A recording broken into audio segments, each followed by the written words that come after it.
los conceptos más frecuentes de neumología. Y ni hablar, ni qué decir, neumonía adquirida en la comunidad es el más frecuente, tanto en salud como en ENAM. Y también en el residentado médico, uno de los más frecuentes. Empezamos, neumonía adquirida en la comunidad. Y vamos a ver esa pregunta y después pasamos a pequeños repasos en base a preguntas. Tenemos la relación, es una pregunta, tenemos en el encabezado de cada pregunta de qué se trata, para darle orden, para que toda reunión tenga orden.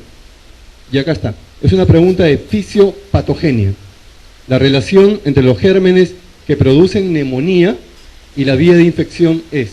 Entonces vamos a ir revisando cada una de estas. Legionela neumófila bihemátógena, no suena, eso es falso, luego vamos a ver que esto es falso. Mycoplasma pneumoniae, microaspiración. No, Mycoplasma pneumoniae es la causa más frecuente de neumonía atípica en menores de 30 años y niños mayores de 5 años. Y la vía no es microaspiración, es inhalación a través de pequeñas partículas, como vamos a ver después. Estreptococcus pneumoniae puede tener varias vías, puede ser microaspiración o también puede ser inhalación. Respuesta correcta.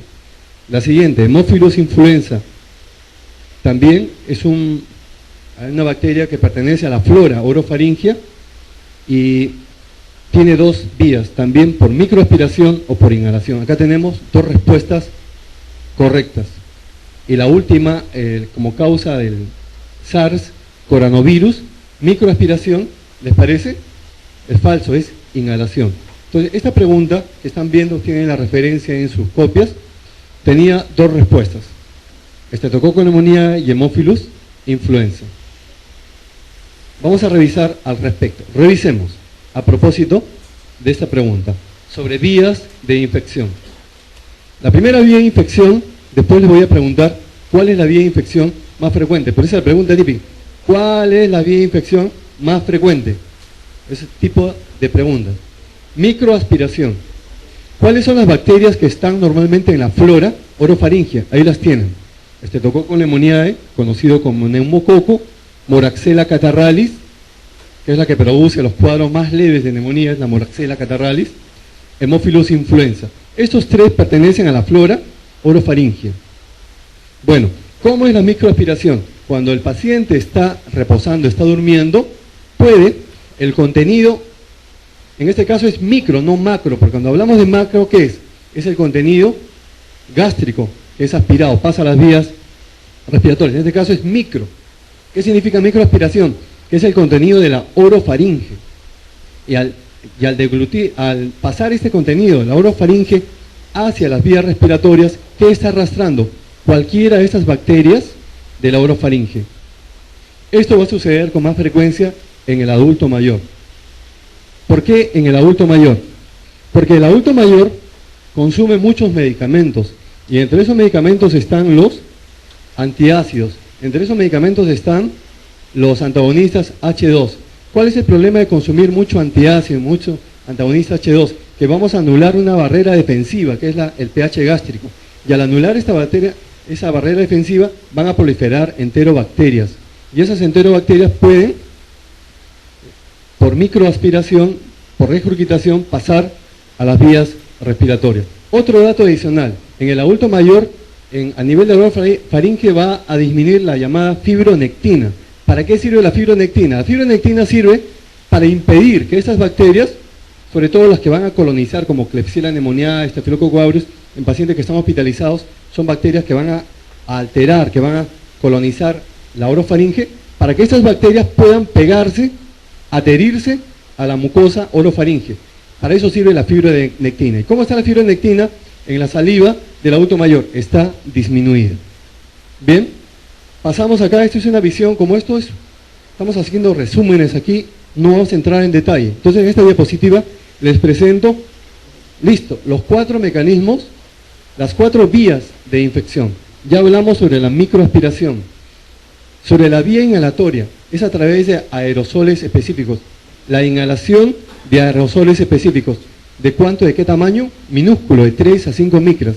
¿Cuáles son las bacterias que ingresan por vía inhalatoria? Las que van a producir neumonía típica. ¿Cuáles son las bacterias que van a producir neumonía típica tienen en los jóvenes Mycoplasma pneumoniae y en los adultos mayores Legionella pneumófila.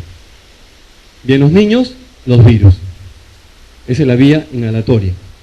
Vía hematógena. Aquí estamos hablando de un foco infeccioso a distancia. Por ejemplo, un paciente recibió una patada, se le infectó la piel y como estaba la articulación cerca, hizo una artritis séptica y a partir de ese foco de artritis séptica llega por vía hematógena hacia el pulmón. Llega hacia el pulmón y genera una neumonía. ¿Qué gérmenes serán acá? Staphylococcus aureus y también Pseudomonas aeruginosa. Por último, inoculación por contigüidad. El paciente que tiene un absceso en el hígado, de pronto se abre el absceso, se complica, ¿y hacia dónde va a drenar? Va a drenar hacia el aparato respiratorio. ¿Qué bacteria? Anaerobios. ¿Qué otras bacterias? Pseudomonas aeruginosa. Listo, tenemos acá, hemos repasado rápidamente las 4 vías de infección. La pregunta es ahora, de esas 4 vías, ¿cuál es la más frecuente? ¿Cuál marcaría? Es la microaspiración. Listo, seguimos. También podemos hablar de los mecanismos de defensa de las vías respiratorias. Ya esto es conocido. Si yo le preguntara a alguno de ustedes, simplemente me contestaría. Si les pregunto, ¿cuáles son los mecanismos de defensa de las vías respiratorias? Me van a decir la tos, claro. Me van a decir la acción mucociliar, muy bien, y la broncoconstricción. Y después me va a hablar de defensas humorales, inmunoglobulina A secretora. Me va a hablar de defensas celulares, macrófagos alveolares. Hasta ahí generalmente es que nosotros conversamos. Esto, ¿cuándo se van a alterar estos mecanismos de defensa? ¿Cuándo se va a alterar la tos? Adultos mayores que tienen secuela neurológica, se va a alterar la tos, va a acumular secreciones. ¿En quienes la acción mucociliar no es eficiente? En los fumadores. Los diabéticos, por ejemplo, van a tener inmunodepresión tanto secretora, humoral, como celular. Pero este último recuadro ya es mucho más complejo y es necesario que ustedes se involucren. No nos quedemos hasta acá nada más. Ya hay que hablar, en las visitas o en las reuniones clínicas, ya hay que hablar de defensas bioquímicas. Entonces, insisto en las defensas bioquímicas, que podría ser una pregunta difícil. Y ustedes saben cómo se distribuye el examen. 50% preguntas fáciles. ¿Para qué? No quieren que haya jalados. 50 son fáciles. 30% de moderada dificultad y el 20% van a ser difíciles. En ese 20% podrían estar de acá. Entonces vamos a revisar. Alfa-1 antitripsina. El alfa-1 antitripsina es un inmunomodulador. ¿Qué significa eso? Hay este tipo de sustancias, las proteasas, pertenecen a los mecanismos inflamatorios, a los mecanismos de defensa. O sea, su acción es buena, benéfica. Estas proteasas van a ser producidas por los leucocitos y van a ser producidas por las bacterias. Sin embargo, estas proteasas cuando actúan demasiado, cuando tienen mucha acción, pueden dañar los pulmones, pueden lesionar los pulmones. Y para que no suceda eso, interviene la alfa-1 antitripsina. Le dice, cuidado, actúa nada más moderadamente, le dice la alfa-1 antitripsina. Hay enfermedades donde hay deficiencia congénita de la alfa-1 antitripsina.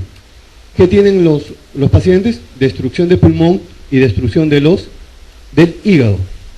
Deficiencia de alfa-1 antitripsina. Lactoferrina. Sobre lactoferrina es interesante hablar de la lactoferrina. Ustedes, simplemente por concepto nada más, si tengo un paciente crónicamente enfermo y que tiene anemia severa, y esta anemia es microcítica, entonces asumo que es una anemia ferropénica, la causa más frecuente de anemia microcítica. Y esa anemia ferropénica, asocio que es por la enfermedad crónica. Entonces yo le echo la culpa. Nosotros sabemos que por enfermedad crónica debe haber una anemia normocítica, normocrónica. Es la anemia por enfermedad crónica. Sin embargo, yo estoy planteando otra cosa, que va a haber anemia crónica, ferropénica, por enfermedad crónica. Entonces le explico por qué. Cuando hay enfermedades crónicas infecciosas, en los focos de la infección van a ir líneas defensivas, empezando por las polimorfonucleares y después los macrófagos. En ese ir hacia el foco infeccioso, también el hierro se apunta y dice, yo también voy hacia el foco infeccioso. Y al ir hacia el foco infeccioso, eso va a ocasionar una disminución del hierro sérico y eso va a llevar a una anemia ferropénica. Por eso, en estados crónicos infecciosos se asocia también déficit de hierro por movilización del hierro hacia la zona de la infección. Entonces, ¿qué ocurre? Cuando llega el hierro a la zona de la infección, el hierro tiene buenas intenciones, pero el cielo, como dicen, el infierno está lleno de buenas intenciones. Este hierro, cuando llega a la zona infecciosa, va a ser aprovechado por algunas bacterias para multiplicarse. ¿Qué bacterias? Staphylococcus aureus, Pseudomonas aeruginosa, utilizan hierro, necesitan hierro para multiplicarse. Entonces, mal que el hierro llegue hasta la zona de infección. ¿Qué hace entonces la lactoferrina? La lactoferrina llega hacia el foco infeccioso y ¿qué hace? Secuestra hierro. Porque la lactoferrina se parece al transportador del hierro que ustedes recuerdan, es la transferrina. Es su primo, muy parecido. Lo que hace, secuestra hierro de tal manera que estas bacterias como la Pseudomonas, como el estafilococo, no lo puedan utilizar para reproducir, para multiplicar. La lisozima ya va a actuar dentro del macrófago y va a ayudar a la destrucción, a la lisis bacteriana, pero dentro del macrófago. Entonces tenemos defensas bioquímicas. Hablemos de defensas bioquímicas. ¿Cuáles? Alfa-1 antitripsina, lactoferrina y lisozima. A esto podemos asociar el surfactante. Vamos ahora a otro asunto, la etiología. Entonces, vamos a hablar ahora, si ustedes me preguntan, ¿cuál es el punto de neumonía adquirida en la comunidad donde vienen más preguntas? Les puedo decir que es etiología. Etiología, vamos a ver cómo podemos predecir la etiología de la neumonía. Uno de los factores, de las variables para predecir la etiología es la edad. Entonces, ¿cuántos años tiene el paciente? Tiene 70 años, ya yo puedo predecir cuál es el agente etiológico. Tiene 3 años, ya puedo predecir cuál es el agente etiológico. Vean este cuadrito. Neumococo, Streptococcus pneumoniae, es el agente más frecuente en todos los grupos etarios. Ustedes ya saben eso. En el adulto mayor de 60 años, además de neumococo, va a estar Haemophilus influenza. En realidad o es neumococo o es Haemophilus influenza, cualquiera de los dos. Pero si tienes un paciente adulto mayor que le das tratamiento para Streptococcus pneumoniae y Haemophilus y no responde, ¿en qué sospechas? Legionela. Ese es el razonamiento. Yo estoy manejando un paciente con la cobertura indicada para Streptococcus pneumoniae y Haemophilus, porque esos dos son los más frecuentes, no responde al tratamiento. ¿En cuánto tiempo? En 3 a 5 días, yo tengo que cubrir ya Legionela neumófila, ni hablar. Entre 30 y 60 años, la edad media, o de mediana edad, solamente neumococo. Y en los jóvenes menores de 30 años y niños mayores de 5 años, o es neumococo o es Mycoplasma pneumoniae. Ya un poco más lejos está Clamidia pneumoniae. Si queremos hacerle la competencia al pediatra, bueno, hagamos la competencia al pediatra. Ahí está la foto de Raúl Romero, del chiquito. Hagamos la competencia. Lo que nosotros conocemos, si nos dicen, ¿cuál es la causa más frecuente de neumonía en un niño? Contestamos virus, no tenemos pierde. Y si nos preguntan, ¿cuál virus? Ahí de repente estamos en problemas. Entonces, pero el virus, ¿cuál es? Es el sincitial respiratorio. Vean, niños de 1 a 3 años, virus respiratorios en primer término, de 4 a 5 años también. ¿Y cuál es? Es el sincitial respiratorio. Y en segundo lugar ya están las bacterias. ¿Y cuál es la bacteria? Es también neumococo en los niños, en segundo lugar. ¿Y después cuál? Mycoplasma y Clamidia pneumoniae. Listo, hemos revisado la etiología. De acuerdo a la edad, yo puedo predecir un agente etiológico. Si tiene 20 años y neumonía adquirida en la comunidad, debo plantear que puede ser por neumococo o puede ser por Mycoplasma. Entonces mi cobertura en realidad debería ir tanto para neumococo y para Mycoplasma. Vamos a esta pregunta. Alguno de ustedes podría decir, pero ¿y esto qué pasó? Equivocación. Residentado médico. Justo le decía, las preguntas del residentado médico son compatibles. El año pasado vinieron del simulacro, yo elegí preguntas del residentado médico. Hay que estar inspirado. Y de las 3 que elegí de residentado vinieron 2. Eso ya es inspiración. Este año también debo estar inspirado. de los siguientes agentes infecciosos, ¿cuál es la causa más frecuente de neumonía adquirida en la comunidad? Entonces, esta pregunta es de etiología. Es una pregunta de neumonía adquirida en la comunidad, pero etiología. Vamos a predecir, nos están preguntando, o están pidiendo que hagamos una predicción de cuál es el agente de neumonía. ¿Qué variable nos están dando? Solamente variable edad. De acuerdo al criterio de frecuencia, es lo que utilizamos cuando evaluamos casos clínicos, el criterio de frecuencia. Según el criterio de frecuencia, ¿cuál sería la bacteria? Sería neumococo. Y según la edad mayor de 60 años, sería o neumococo o Haemophilus influenza. Ya tenemos la respuesta, entonces vamos a buscarlo. Busquemos, voy a buscar aquí neumococo, pero no encuentro. Ah, ya, entonces, pero ahí he revisado que puede ser neumococo o puede ser Haemophilus influenza. Entonces, ¿cuál es la respuesta? Es Haemophilus influenza. Sin embargo, cuando estemos contestando una pregunta, imaginemos que estemos en el examen, así les parezca tan fácil como esta, antes de marcar, yo tengo que tomarme la molestia de descartar la demás. Ahí se aplica la palabra descartar. Vamos a descartar. Klebsiella pneumoniae. Klebsiella pneumoniae está asociada a enfermedades crónicas debilitantes. ¿Cuál? Diabetes mellitus. ¿Cuál? Alcoholismo y EPOC. Eso, ustedes dirán, pero ¿y este pata cómo recuerda? A través de mnemotecnias que le van a permitir recordar toda esta suerte de datos. EPOC, diabetes mellitus y alcoholismo. No es. Haemophilus influenza. Una mención aparte de Haemophilus influenza es que si hablamos de comorbilidad, como vamos a hacer después, es la causa más frecuente de neumonía en pacientes que tienen ¿qué? EPOC. Esa pregunta típica por todos lados preguntan, causa más frecuente, ¿qué bacteria se asocia con más frecuencia a neumonía en EPOC? Es Haemophilus influenza. Neisseria meningitis no entra acá. Estreptococo beta hemolítico del grupo A. ¿Este cuál es? ¿El piógenes? El piógenes. El piógenes es otro tipo de infecciones en piel, partes blandas. Pseudomonas aeruginosa. Ya vamos a hablar de pseudomonas. Está asociada a otro tipo de comorbilidades. Podríamos adelantar que lo que vemos con más frecuencia, bronquiectasias. El paciente que tiene bronquiectasias tiene todo el derecho a tener infección por Pseudomonas aeruginosa. Entonces, una vez que hemos descartado, ya marcamos la respuesta correcta. Eso debería ser ya un hábito. Y la otra cosa, en este tipo de actividades que hacemos, ya todos los profesores conocen la metodología, es el método Harvey. No solamente explicar la respuesta correcta, sino también las respuestas distractoras, así le llaman, respuestas distractoras. Vamos a otra. Seguimos con etiología de acuerdo a la edad. La etiología más frecuente de neumonía en lactantes. Si estamos un poquito distraídos, acá si fueran malévolos, podrían poner acá un virus. Podrían poner acá sincitial respiratorio o simplemente virus. Y si estamos distraídos y leemos rápido, la etiología más frecuente de neumonía en lactantes, no me fijo más, entonces marcaría virus.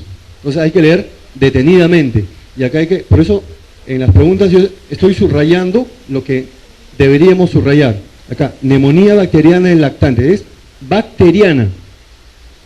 Y neumonía bacteriana es Streptococcus pneumoniae, o también conocido acá como Diplococcus pneumoniae. Cuando vemos en la lámina el Streptococcus pneumoniae o se presenta en forma de cadenita o también en parejas. Por eso se conoce como Diplococcus pneumoniae. Si no la hubiéramos conocido con este nombre, no sabríamos cuál es la respuesta. Pero ya conocemos. Acá, ¿cuál de las distractoras pueden llevarnos a confusión? Los otros que se llamen estreptococo.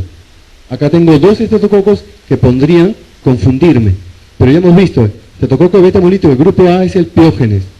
No produce infecciones en las vías respiratorias.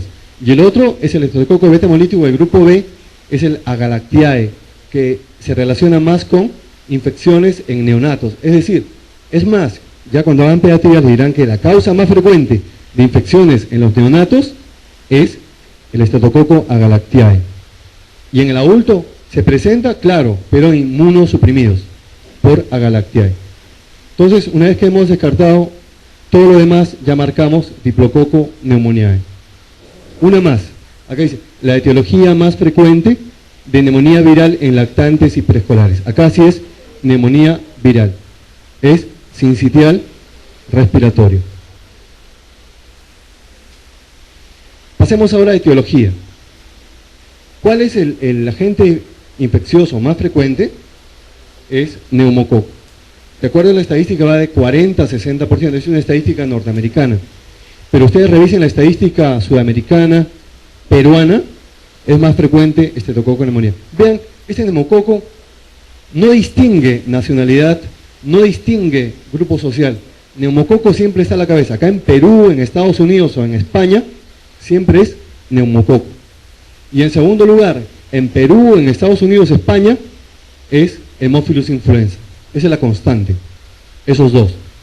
Y luego, ¿cuál viene? Viene Mycoplasma pneumoniae. Pero en algunas series puede estar a la par que Chlamydia pneumoniae, junto con Mycoplasma pneumoniae, incluso virus. Pero esto es lo que hay que tener presente, las dos causas más frecuentes, neumococo en primer término y Haemophilus influenza. Yo les puedo preguntar, ¿podría haber casos de neumonía donde no se identifique el agente etiológico? ¿Qué les parece? ¿Puede haber? Claro, puede haber, porque la sensibilidad de los cultivos no es muy alta. Entonces, se habla de un 30-40% donde no se identifica la causa de la neumonía. Vamos a esa pregunta.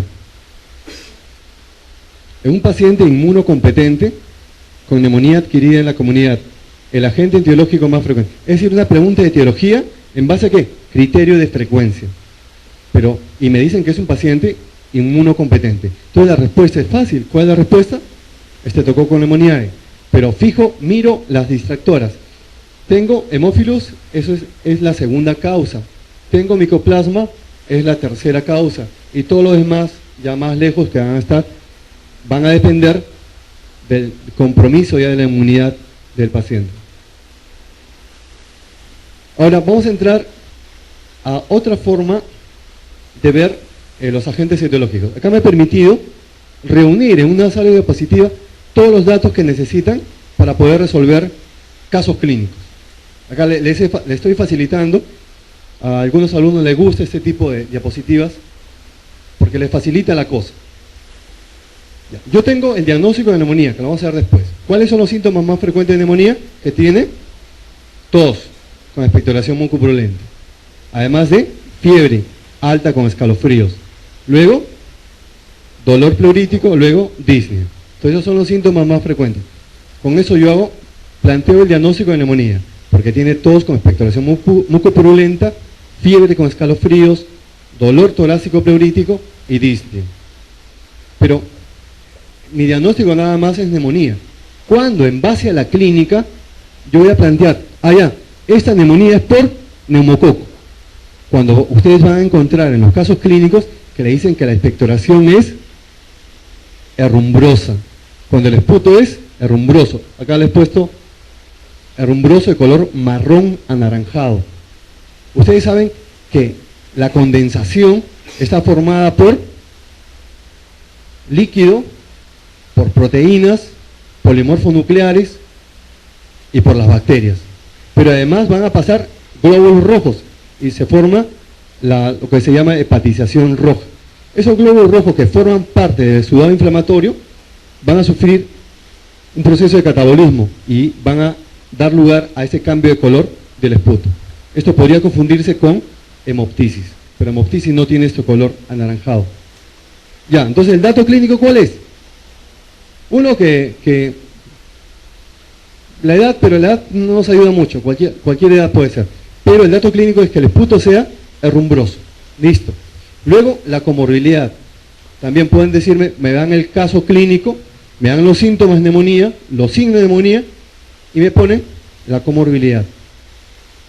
Infección por VIH-Sida. ¿Cuál es la bacteria que produce con más frecuencia neumonía? Neumococo. Y acá hay una pregunta que le hicieron en el MIR que me parece una pregunta tramposa. Cuando preguntan, ¿cuál es la causa más frecuente de neumonía bacteriana Infección por VIH. Nosotros tenemos acá en el cerebro ya la asociación. Neumonía en VIH es igual a neumocistis girovesi. Por eso le digo, si nosotros leemos rápidamente el enunciado y no reparamos que nos están diciendo neumonía bacteriana, vamos a marcar neumocistis girovesi.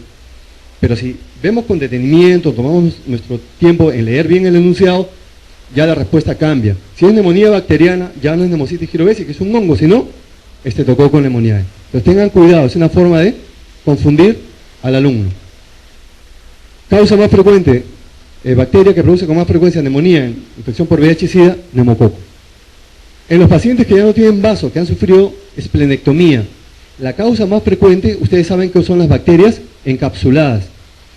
¿Y qué bacterias encapsuladas? Estreptococo pneumoniae y Haemophilus influenza. Entonces, si en el caso clínico, como vamos a ver después, le ponen que el paciente ha sido esplenectomizado y ahora ha desarrollado una neumonía, puede ser la respuesta o neumococo o Haemophilus influenza. Entonces, ¿cómo voy a decidir qué es neumococo? Es por la severidad del cuadro. Si el paciente está haciendo una neumonía severa, una neumonía muy severa, ya el agente etiológico es estreptococo pneumoniae y no Haemophilus influenza. Luego voy a la radiología.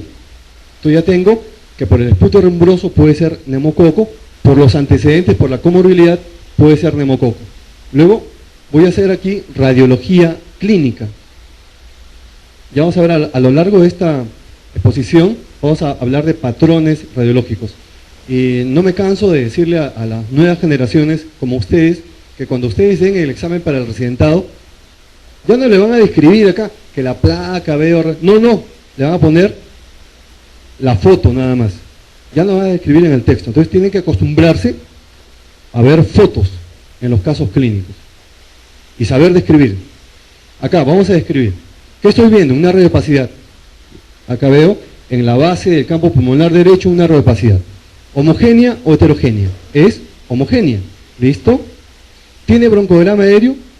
Sí. Están viendo imágenes acá radiolúcidas de broncograma aéreo. Por lo tanto, es una condensación. No es un derrame pleural, es una condensación porque tiene broncograma aéreo. Pero yo tengo entendido que las neumonías, los infiltrados radiológicos, no tienen bordes homogéneos. Vean, la flecha está señalando. No hay bordes homogéneos, porque ustedes saben que el exudado va pasando a través de los poros de Kohn y los canales de Lambert. Por lo tanto, el borde es heterogéneo. ¿Quién podría decirme por qué aquí los bordes son homogéneos? Porque el tope es la cisura. Entonces, cuando encontremos una cisura, los bordes serán homogéneos. Entonces, finalmente, cuando nosotros veamos esto se llama consolidación clásica, condensación clásica. Cuando veamos una radiopacidad homogénea, con broncograma aéreo, y que esté la localización también cuenta, que esté en la base, sea derecha o izquierda, eso está a favor de neumococo. Entonces no se olviden, tenemos datos clínicos de la comorbilidad y también radiologías. Ya con este preámbulo ya podemos desarrollar casos clínicos, pero algo más. Si vemos en el frotis, unos detalles nada más. Este es el frotis. ¿Qué estoy viendo? Este es el GRAN, tinción GRAN. Estoy viendo células, bacterias que tienen forma de cocos, que son redondas, entonces deben ser cocos. ¿Muy bien? Entonces estoy viendo acá cocos. ¿Estos cocos serán gram positivos o gram negativos? Los gram negativos son rojos y los gram positivos son violetas, entonces son gram positivos. Entonces voy a ampliar, ampliemos. Entonces estoy viendo cocos gram positivos y están en parejitas, o sea que esto es estreptococo pneumoniae. Pero que hay otro detalle más para decir que esto es neumococo. Vean dónde está la flecha. Está señalando un espolón, una especie de espolón en la célula. Se dice que son un extremo distal lanceolado. Esa es característica del neumococo. Además que es un alfa hemolítico, que quiere decir que en el agar sangre la hemólisis es incompleta. Es un alfa hemolítico. Es inmóvil y no forma esporas. En realidad, de los aerobios, el único que forma esporas se llama el bacillus, los bacilos, que son bacilos gram positivos, ejemplo, bacillus cereus. Sigamos. Acá están las vías de infección que ya mencioné y el otro nombre que tiene estreptococo neumonía.